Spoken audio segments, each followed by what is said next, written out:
Welcome, Colleen. Hi. Hi, it's such a treat to be with you here today. I'm so grateful that you're willing to come spend some time with our Chronic Wellness Tools Tribe in the Shift series and tell us a little bit about your journey to chronic wellness and what brought you here to the work you're doing in the world. Welcome. Thank you for having me. Oh, it's a treat. Tell us a little bit about who you are and what you do and how you came to be on the journey that you're on. Sure. So I am a certified integrative nutrition health coach and an educator, and most recently this year, an author. Oh, So congratulations. thank you. Thank you. I started my career as a teacher, and then in 2008, I was diagnosed with a lung disease called pulmonary hypertension. And it's chronic high blood pressure, but only in the arteries of the lungs. So if you were to put a cuff on my arm, I would come out looking really healthy. But my lungs and my heart are very sick. And so this was a life-changing diagnosis. It was a life-threatening diagnosis, and it just sort of changed everything about the plans I had for my world and ultimately my career as well, because I lost my job right after I got sick.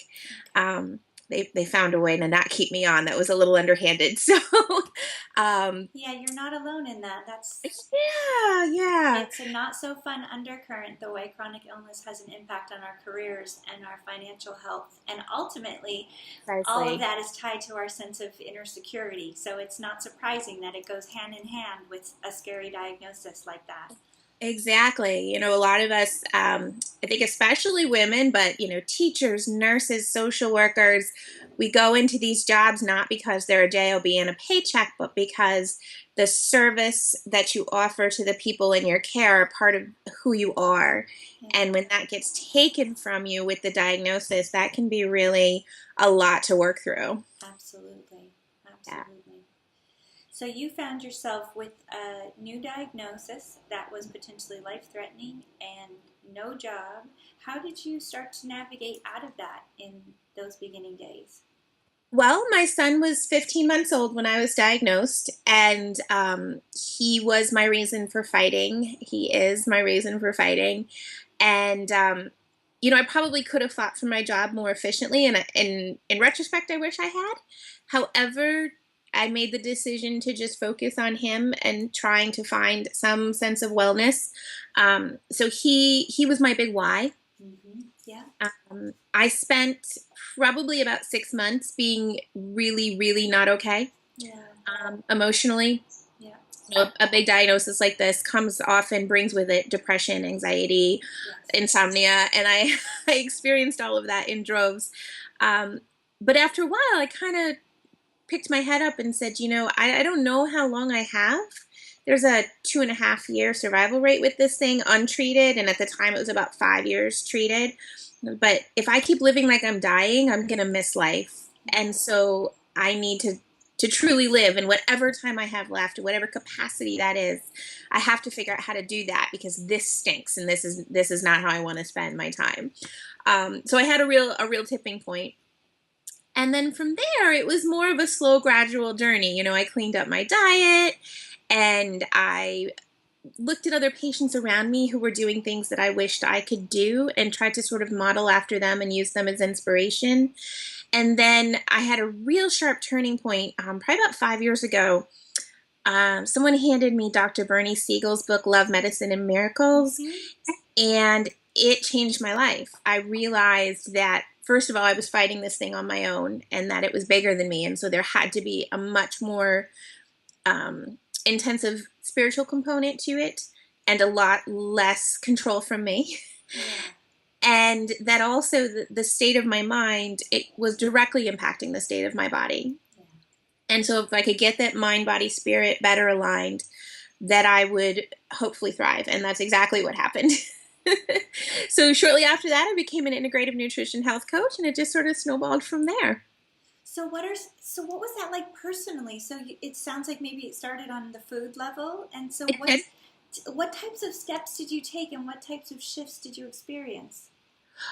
For me, it was going back a little bit to my roots. I had been a vegetarian in high school, and I was raised to eat really clean and healthy. And my mom gave us a great foundation with that. But between being a busy adult and kind of being like, well, you know what screw it, I'm going to have the nachos, you Mm-hmm. know? Mm-hmm. I just sort of had to dial back and rework what worked for me. Mm-hmm. And that's the great thing about being an integrative nutrition health coach is that you get to try all these different ways of eating and really understand what feeds your body well. So I ended up back being a vegetarian. Mm-hmm. Um, Another client of mine, my husband, will keep meat in their diet. Yes. And that's fine as long as that's how your body thrives. So I Yes. just sort of figure out what that looked like for me. It's so huge. I think that there's still such a trap today to get very dogmatic about what Yes. diet needs to look like.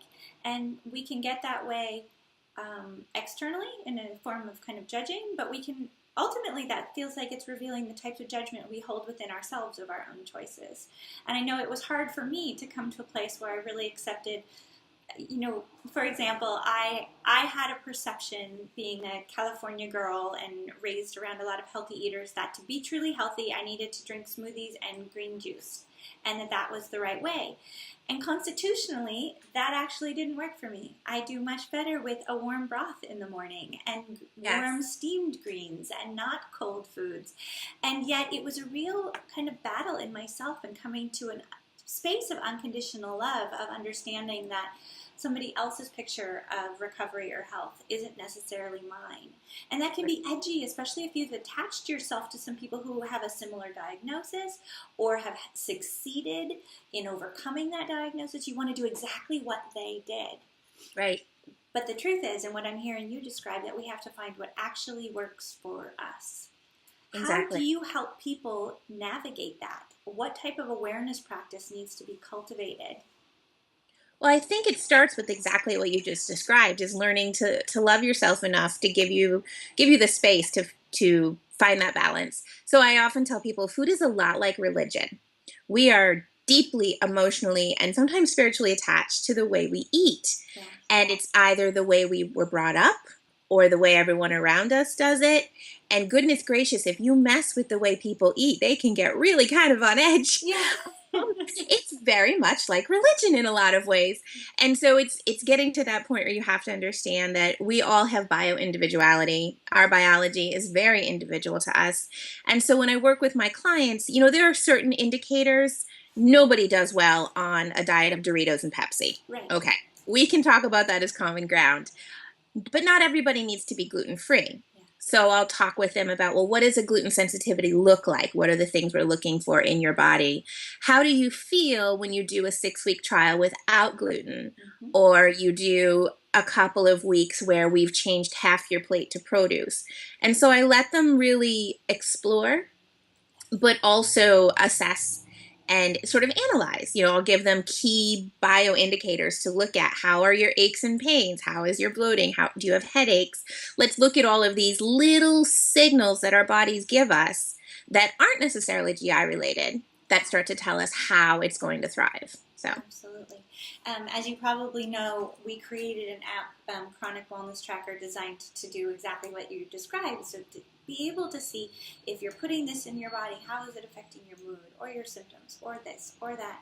One of the other pieces of that tracking and awareness process that I'm really passionate about, you've touched on as well, which is the joy piece, the passion piece, the spiritual piece. And so we've observed that as people start to bring their focus into alignment to those soul nourishing pieces, it's as important at least as the food nourishing pieces. How do you walk through that piece with your clients? So we have a little great tool called the Circle of Life Mm-hmm. that we use, and that basically is all of those things that make us uniquely human. So it has a little bit to do with home cooking, a little bit to do with spirituality, but then we work on things like job satisfaction. Well, that's huge if you can no longer work in the job you once loved. Right. Your personal relationships, your artistic expression, all of these things that make us who we are as human beings and then as individuals. And so once a sense of trust and relationship is built with my clients, I'm not going to sit them down and be like, so how's your marriage? Right. Um, Yes. you know, um, but once that sense of trust is built, then we can start exploring each of those areas. And I usually pair them with food lessons. Nice. So we'll do a little bit of nutrition and then a little bit of what we call primary foods, which are the things that feed your soul. in conjunction, because if those are out of balance, you can have the best diet in the world. You're still not going to feel as good as you could. Absolutely. So, from working with clients and having been on this journey yourself, what are kind of the key things you see that prevent us from claiming the type of change that can make a real difference in our It's a story? great, it's a great question. I think probably first is that sense of overwhelm. Yeah. We have all these external pressures with our health. The doctors are calling, the specialty pharmacies are calling, the medication schedule has to be attended with. Yeah. And then on top of that, we're feeling pretty crummy. Yep. And so to then say, well, I'm going to overhaul my diet and, start my spiritual practice and do this and that, it can feel like way too much. Yeah. Yeah. So, your body didn't come out of balance in a day or a month and probably not even a year. And so if you take a long time to just one piece at a time implement those small sustainable changes, they're going to add up to big health. And that's way more important than like just jumping all in and then feeling like you failed, because you haven't failed. So true. I always used to use that ship analogy with people. Like the tiniest little shifts today in a ship, you might not feel them or see them, but over the course of the trajectory of where that boat was headed, it can be huge, a completely different place. So I think that's so important to start slowly and break it down into digestible chunks, literally on the soul side and the food side, on the new pattern side, all of it. So that we avoid that overwhelm and we don't just shut down. So we can start to appreciate the benefits and positive effects that even small changes can have. Yeah. And sometimes those little tiny changes can make a world of difference. 5 minutes of just breathing mindfully can change the course of your whole day. And that's such a small portion of your 24 hours, which we're all given. But we have to decide how to spend it. So absolutely. It's so true. What role does having support and community play in the healing journey? I think it is absolutely crucial. It's really hard for someone not struggling with an illness, and maybe perhaps even an invisible illness, to really get what you're going through. And you don't want your loved ones to get what you're going through on a personal level. You wouldn't wish this on anyone. So to have a community around you of people who really get it is fantastic. Facebook, social media, this has opened up huge ways for us to connect like never before and find people to go through the journey with. I think it's really important that those relationships stay healthy. You don't want to get into sort of a self-perpetuating circle of negativity around it, because a lot of this does stink. But it's okay to spend a little bit of time there because it does stink, And so that's the side of the people who really get it firsthand. And then the friends and family from your other world are still very important. And there's so many relationship dynamics that change with a diagnosis. People are afraid to ask you about your health. They don't know how to help. They don't understand why you're too tired to do what you used to do. And so keeping those lines of communication open are so key. And working together to find ways to enjoy one another's company, maybe a little bit differently than you did before, if necessary. Absolutely. But that takes a lot of vulnerability on the part of the patient. It does. It does. So. An inner self-love and compassion. Yeah. So, we're coming up on time, but I think you mentioned you have a new addition to the family, and maybe you could tell us a little bit about that piece of your journey.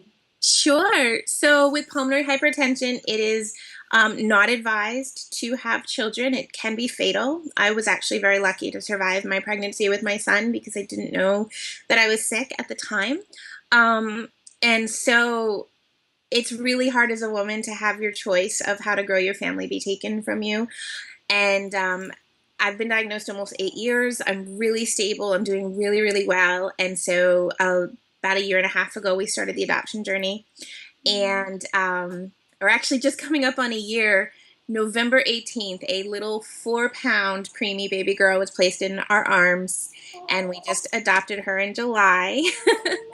So, she's 10 and a half months, and she's beautiful and so much fun. So congratulations. Thank you. PH did not stand in the way of that. at the end of the Wonderful. day. And now you have double and triple Y leading you on. There are two of them. Well, your own self is one, and then your son and your daughter. That's right. Oh my gosh, that's so beautiful. Well, I like to close these interviews with an offer of what is one thing that anyone can do, especially if they're in the part of the sucky part, in the part where they're like, that's great for her, but I'm here and I'm stuck. And oftentimes we get stuck in a story of we don't have the community, or we don't have the support, or we don't have the money, or we don't have the hope even. Right. What is one thing that someone could do to begin to shift into the ways that you've described here today? I think there's maybe a two-part answer. I think the first is to go ahead and acknowledge that where you are is okay to be. Yeah. And then to make a promise to yourself not to stay there. Beautiful. So begin to take those small steps moving forward, but be gentle, knowing that it's going to take time. Oh, I think that's so valuable. I think that's the first time I've ever heard that answer, but I honestly think it's the most critical door that you can open for yourself, because ultimately all the other things are just choices. And if we don't have the peace and the permission to allow the change, then we do stay stuck. Oh, thank you so much for being here with us today. Thank you so much for having me. This was great. It's just been a treat. It's been fun to be in your light. I encourage people to find you on your website if you are feeling like you need or want support, guidance, and clearly Colleen's approach is one of such love, compassion, light. Your energy is just divine. And so, yes, I do hope people will come get on your list and follow up with you if they're looking for some support. Thank you. And I actually have a book that I put out this year that encompasses all of this. It's called Defining the New Normal, A Guide to Becoming More Than Your Diagnosis, and it's on Amazon.